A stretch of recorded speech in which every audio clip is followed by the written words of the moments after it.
সবাই বুঝবে না, এটা অরণ্যাই বুঝবে। কারণ আমাদের মধ্যে একটা এরকম ব্যাপার হতো আর কি, ও আমার বিয়েতে এসে মাটন খাবে আর আমি ওর বিয়েতে গিয়ে মাটন খাবো। তো সেটাই করলাম আজকে, শোধবোর মতো খুব মজা করেছি। কি কি গিফট দেওয়া হয়েছে সেটা বলবো না, কেন? আমরা জানতে চাই। না না, সেটা ওদের ব্লগে দেখতে পাবে। সবকিছুই ব্লগ করে, এটাও করবো।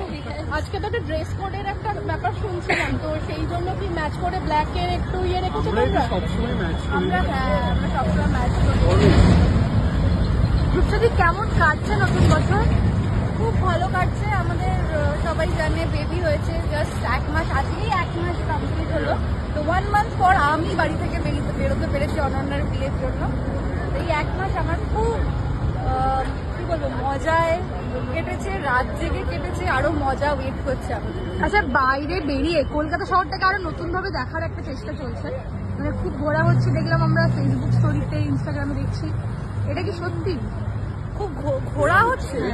আমি তো বেরোতেই পারছি না বাড়ি থেকে, এই তো বেরোলাম। রাত দিন সব বন্দি হয়ে গেছি আমরা। একদিন বেরিয়েছি আমার ছবি দেখার জন্য, কারণ বিনোদিনী রিলিজ করেছিল 23rd জানুয়ারিতে, আর 26 জানুয়ারি আমার ছেলে হয়েছে, তো আমি দেখতে পাইনি ছবিটা।